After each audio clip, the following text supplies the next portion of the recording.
Atkins diet is not a new phenomenon. The diet first appeared in the late 1970s and has grown popularity in recent years in response to the low-fat diet craze.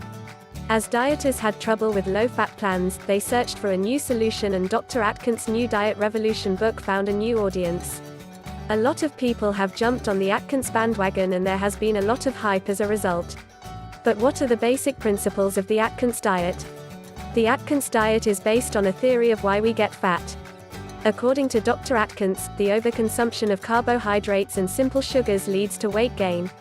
The way your body processes the carbohydrates you eat have more to do with your waistline than the amount of fat or calories that you consume.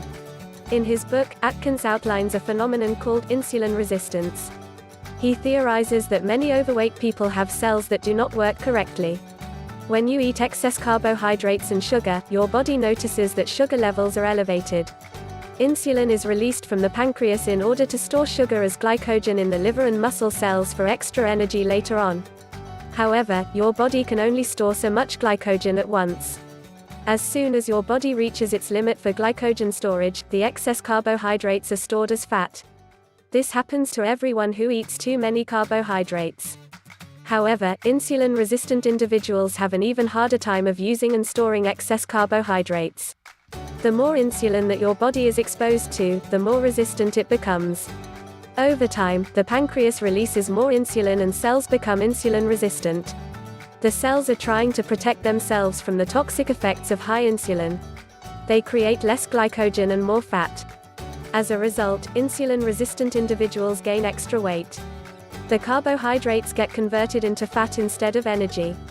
Other side effects include fatigue, brain fog, the inability to focus, poor memory, loss of creativity, low blood sugar, which can lead to hypoglycemia, intestinal bloating, sleepiness, depression, and increased blood sugar.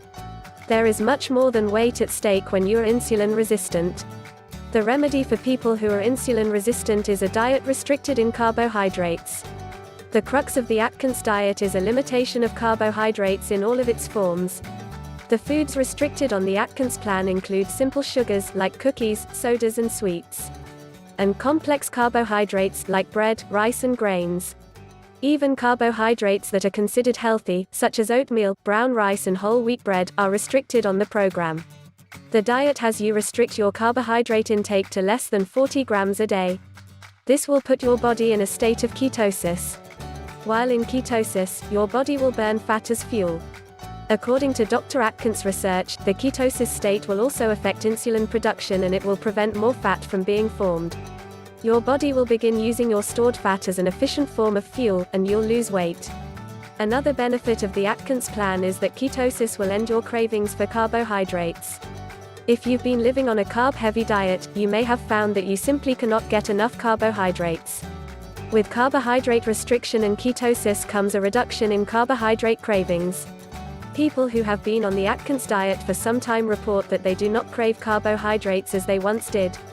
Although the initial phases of the Atkins diet are rather strict, the program teaches you to restore balance to your diet in the long run.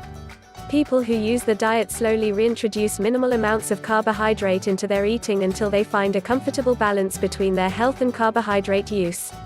The basic principles of the Atkins diet have been adapted to many other low-carb diet plans.